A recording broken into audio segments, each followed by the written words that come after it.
Nothing is impossible, the word it self says I am possible. इसका मतलब है कुछ भी असंभव नहीं है।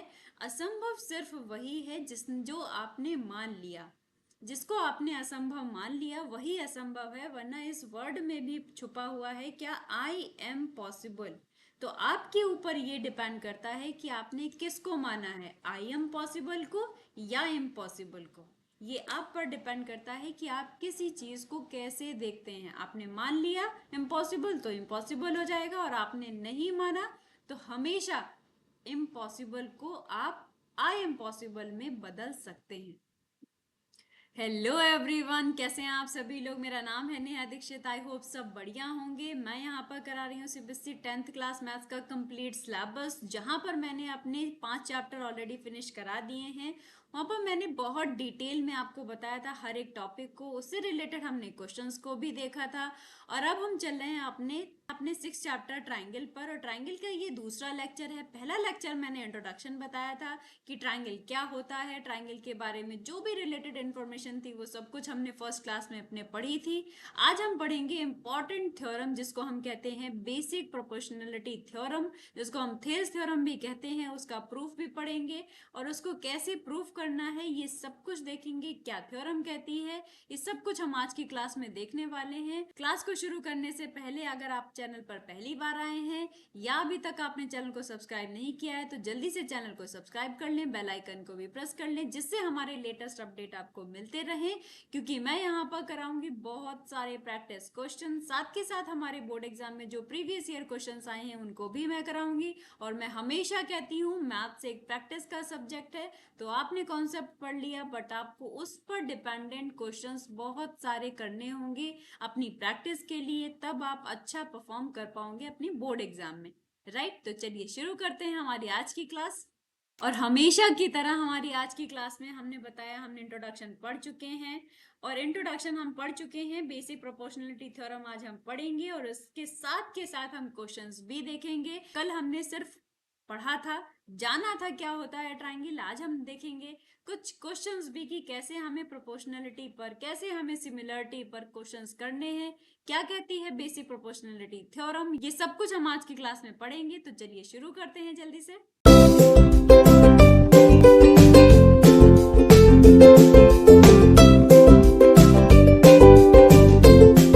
ओके, तो हम आ गए हैं अपनी most important theorem which is Thales theorem, जिसको हम कहते हैं बेसिक प्रोपोर्शनलिटी थ्योरम। और ये मोस्ट इंपॉर्टेंट थ्योरम है हमारे इस चैप्टर की, क्योंकि ये जो थ्योरम है ये बाय नेम भी प्रूफ करने के लिए आती है आपके बोर्ड एग्जाम में, और बाय स्टेटमेंट भी प्रूफ करने के लिए आती है आपके एग्जाम में। तो इसको आपको बहुत अच्छे से याद रखना है। इसका प्रूफ भी हम लोग देखेंगे, और इसका प्रूफ थोड़ा सा बोरिंग होगा, थोड़ा सा आपको बोर कर देगा, मुझे पता है। कहीं ना कहीं आपको प्रूफ को थोड़ा सा समझने में प्रॉब्लम हो सकती है, लेकिन बने रहेंगे लास्ट तक तो समझ में आएंगी चीजें। जब पहली बार टफ होती हैं, जब हम लोग स्टार्टिंग करते हैं किसी नई चीज की, तो चीजें हार्ड होती हैं, टफ होती हैं। मतलब समझ में नहीं आता हमको, अच्छा नहीं लगता है समझना, अच्छा नहीं लग रहा होता है। लेकिन कभी कभी हमें कुछ अच्छा करने के लिए, कुछ अच्छा समझने के लिए, अच्छा जो नहीं लग रहा होता है वो भी करना पड़ता है। जैसे आप रात को पढ़ते हैं, रात में जगकर आप पढ़ते हैं, तो क्या होता है, किसको अच्छा लगता है, किसको अच्छा नहीं लगता है सोना, कि आपको सोने को मिले, आपको बहुत ज्यादा सोने को मिले, किसको नहीं अच्छा लगता है। सबको अच्छा लगता है, ऐसा नहीं है कि किसी को नहीं अच्छा लगता है। किसको घूमना नहीं पसंद है, सबको घूमना पसंद होता है, अच्छा लगता है घूमना। लेकिन अभी आपके लिए जरूरी क्या है, आप बोर्ड एग्जाम की प्रिपरेशन कर रहे हैं, तो अभी आपके लिए पढ़ाई जरूरी है, आपको बोर्ड एग्जाम के लिए तैयार होना जरूरी है। आपका घूमना जरूरी नहीं है, आपको सोना जरूरी नहीं है। तो कभी तो क्या होगा, इन सब कामों में आपको पेन लगेगा, बहुत दर्द होगा कि नहीं चलो थोड़ा सा घूम लेते हैं, अरे थोड़ा सा तो सो लेते हैं। वो आपको इग्नोर करना पड़ेगा, आपको इग्नोर करके ही आप उसको आगे बढ़ेंगे ना। क्योंकि आपको पता है कि वो सारी चीजें आपको आराम दे सकती हैं, लेकिन आपको वो नहीं दे सकती है जो आपको एक्चुअल में चाहिए। आपको चाहिए आपके बोर्ड एग्जाम की प्रिपरेशन अच्छे से हो, जिससे आपके बोर्ड एग्जाम में 100 आउट ऑफ 100 मार्क्स हो। अपने मैथ सब्जेक्ट में। तो इसीलिए आपको उसके लिए थोड़ा कंप्रोमाइज तो करना पड़ेगा। किसी बिना कंप्रोमाइज आपको कभी कोई चीज नहीं मिलती है, ये हमेशा याद रखना। आपको कुछ पाने के लिए कुछ खोना पड़ता है और पड़ रहा होगा। मुझे पता है आप अपनी प्रिपरेशन को बहुत अच्छे से कर रहे होंगे, रात में जग रहे होंगे। ये होता है, ये सब करते हैं और सबको करना पड़ता है। अगर किसी को कुछ ऐसा चाहिए जो कुछ उसको अलग बनाता है तो आपको भी करना पड़ेगा। इसलिए बिल्कुल घबराना मत, बिल्कुल भी टेंशन मत लेना। होता है, हो जाएगा, पर थोड़ी सी प्रॉब्लम आएगी, उसको आपको फेस करना पड़ेगा। ओके। तो थ्योरम हमारी क्या कहती है? थिस थ्योरम कहती है कि इफ अ लाइन ड्रॉन, अब ये क्या है? ये एक ट्राइंगल दिख रहा है। ट्राइंगल में एक ट्राइंगल दिख रहा है, दो ट्राइंगल दिख रहे हैं। सब कहेंगे कि दो ट्राइंगल दिख रहे हैं, किसी को एक दिख रहा होगा। स्टार्टिंग में ही आपको बताया क्या, ये आप पर डिपेंड करता है कि आप क्या देख रहे हैं। राइट आप इम्पॉसिबल देख रहे हैं या आई एम पॉसिबल देख रहे हैं, ये आपके नजरिए पर डिपेंड करता है। तो यहाँ पर भी क्या है, एक ट्राइंगल भी है और आप ध्यान से देखेंगे तो दो ट्राइंगल भी हैं। ठीक है। तो यहाँ पर जो हमारा पहला ट्राइंगल ए बी सी है, दूसरा ट्राइंगल ए डी ही है। क्या करेंगे हम इस ट्राइंगल के जो इस फिगर से हम क्या करेंगे, प्रूफ करेंगे अपनी थ्योरम को। और थ्योरम की स्टेटमेंट क्या कहती है? If a line is drawn parallel to one side of a triangle intersecting the other two sides then it divide the two sides in the same ratio. हल्के हल्के, थोड़ा सा हल्के हल्के पढ़ेंगे, स्लोली पढ़ेंगे और हर वर्ड को, हर लाइन को समझते चलेंगे क्या कह रहा है। क्या है? If a line is drawn parallel to, एक लाइन बनानी है जो पैरेलल होनी चाहिए one side of a triangle, triangle की किसी एक साइड के पैरेलल होनी चाहिए, ऐसी आपको एक लाइन बनानी है। फिगर पर चलते हैं। फिगर हमारा कह रहा है ए बी सी एक ट्राइंगल था, उसमें मैंने डी एक लाइन ड्रॉ कर ली जो हमारी ट्राइंगल ए बी सी एक लाइन है, यानी कि एक साइड है ट्राइंगल का, उससे क्या है, वो पैरेलल है, बिल्कुल पैरेलल है। राइट अब हमको क्या कह रहा है? अब कह रहा है triangle intersecting the other two sides, intersect कर रहा है, that means A point. Right then then it divide the two sides in the same ratio। इसका मतलब क्या हुआ? तो जो टू साइड है, कौन सी साइड? ए बी और ए सी, यही तो रिमेनिंग टू साइड्स बची हमारे ट्रायंगल की, इनको सेम रेशियो में डिवाइड कर रहा होगा। सेम रेशियो क्या है इसका मतलब? देखिए ये हमेशा इसको याद रखना, लाइन और लाइन सेगमेंट क्या डिफरेंस होता है। दो वर्ड आए हैं उसको बता देते हैं, एक है हमारा लाइन और दूसरा है लाइन सेगमेंट। आई होप ये आपको पता होगा, आपने बहुत बार पढ़ा होगा, फिर भी एक बार वर्ड आया है तो एक बार मैं बता देती हूँ। लाइन सेगमेंट का मतलब होता है एक लाइन जिसकी लेंथ इन्फिनिटी है, वो कहाँ पर शुरू हो रही है कहाँ पर खत्म हो रही है मुझे नहीं पता, इसको हम कहते हैं लाइन। इसीलिए लाइन को हमेशा ऐसे रिप्रेजेंट करते हैं कि ये जा रही, कंटिन्यू बढ़ रही है। अगर मैंने इस लाइन से छोटा सा टुकड़ा काट लिया, ठीक है, इस लाइन से छोटा सा टुकड़ा मैंने काट लिया, इसकी कुछ लेंथ है ए बी, सपोज दैट ये लाइन का नेम है, और इसकी लेंथ सपोज दैट 5 सेंटीमीटर, तो ये हमारा लाइन सेगमेंट होगा और ये प्रॉपर पूरी हमारी लाइन होगी। Right okay.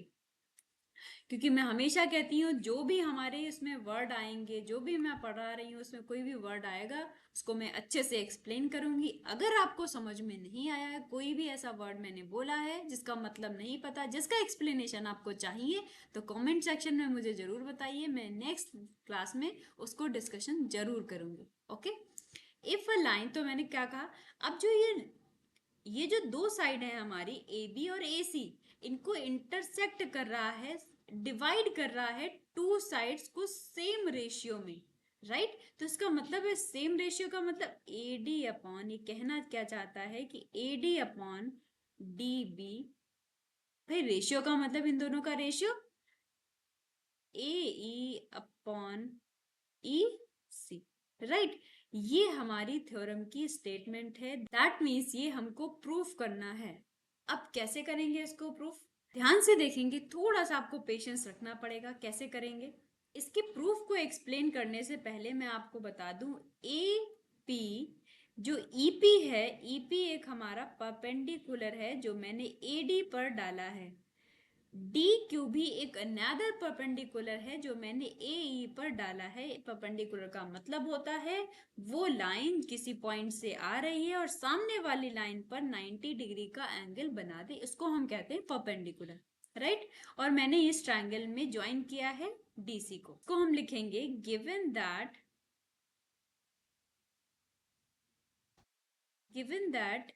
A D perpendicular का साइन बना लेंगे पीई, नेक्स्ट ए ई परपेंडिकुलर का साइन बना लेंगे डी क्यू, राइट। और हमने क्या किया है, और हमने किया है ज्वाइन किया है किसको, D C and E B, right. ये काम हमने अपने फिगर में किया है, जो हमने एक फिगर बनाया था ट्रायंगल ए बी सी, जिसमें मैंने डी लाइन बनाई है जो पैरेलल है हमारी बी सी लाइन के। ये दो रिमेनिंग साइड्स ट्रायंगल की को इंटरसेक्ट कर रही है at point D at point E. Okay, यहां तक की कहानी क्लियर है, आई होप। अब मैं क्या करूंगी, इस ट्रायंगल में ले लूंगी इन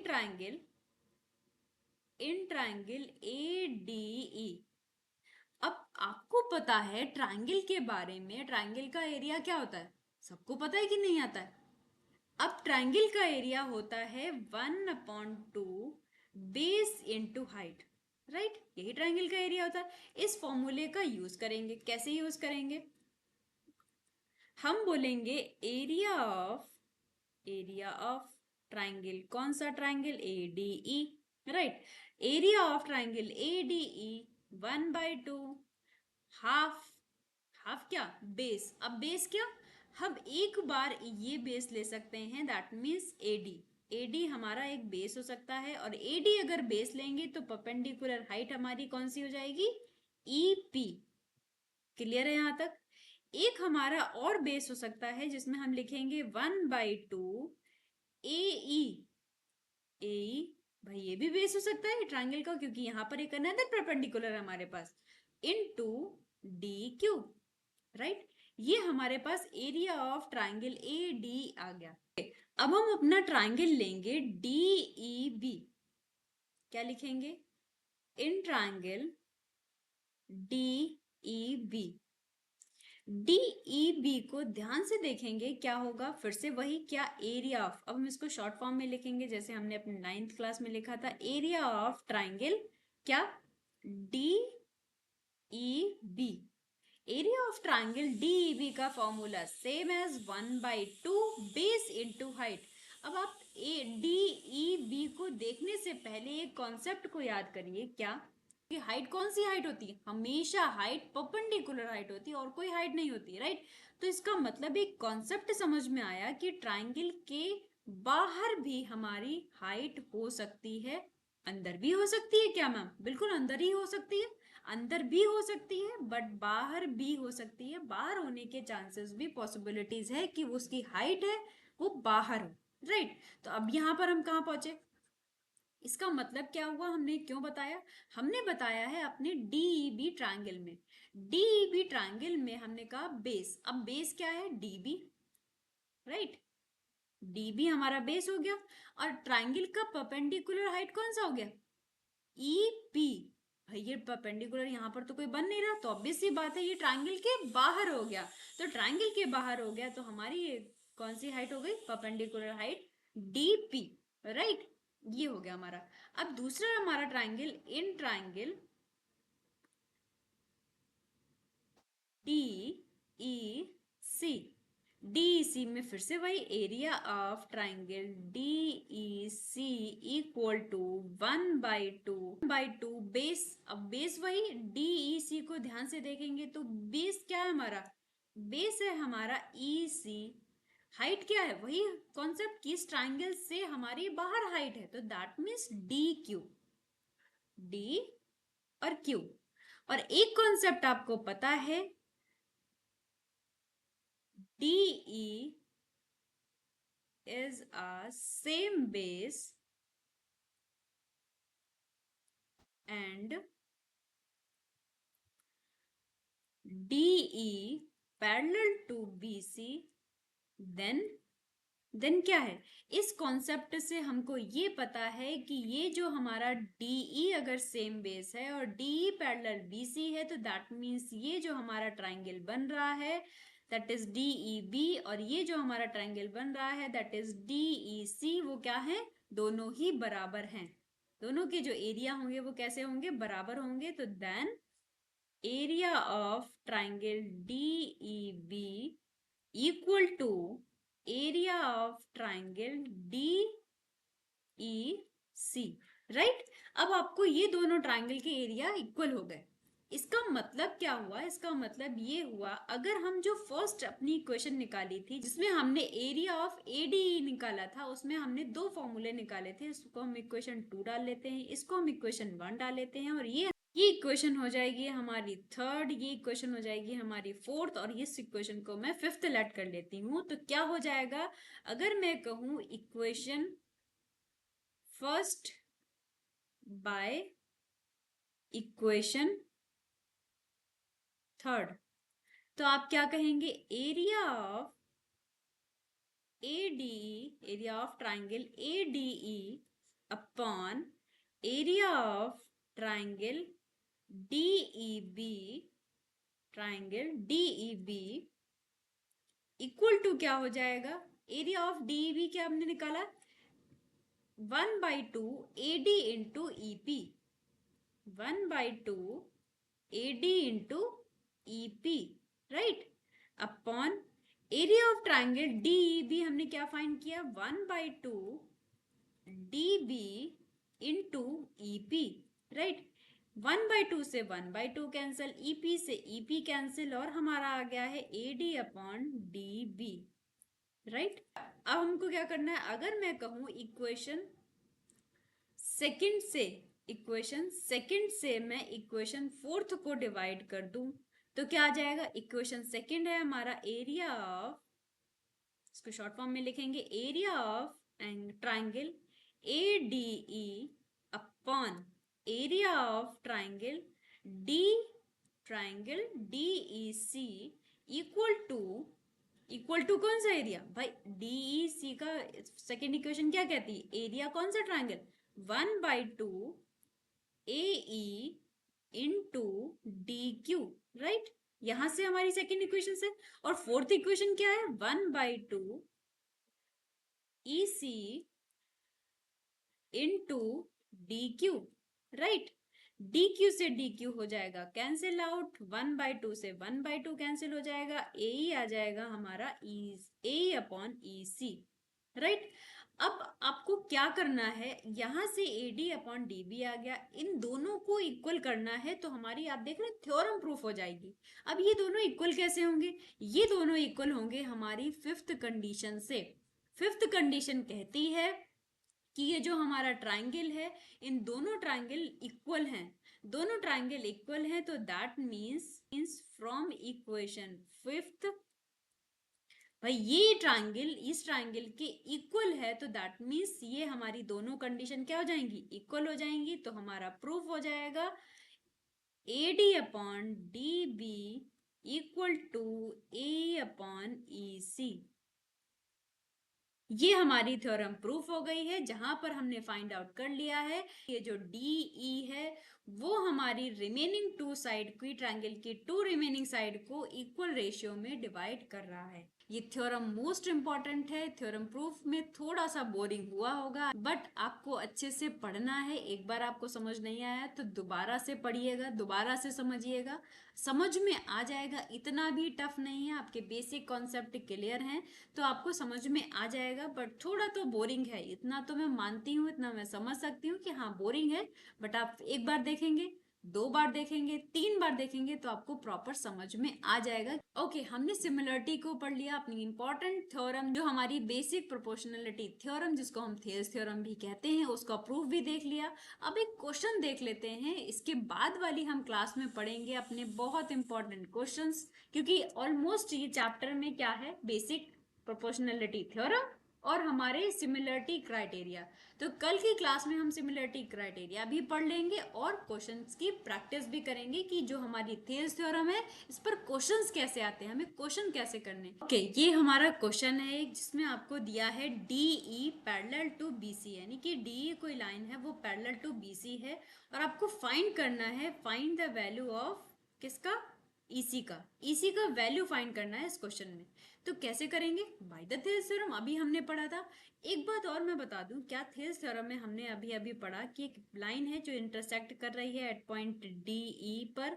अगर कोई ट्रायंगल ABC है तो हम पढ़ते हैं इनके रेशियो बराबर होते हैं, जिसको हम कहते हैं AD upon DB equal to हो जाता है AE अपॉन EC, राइट। क्या इसका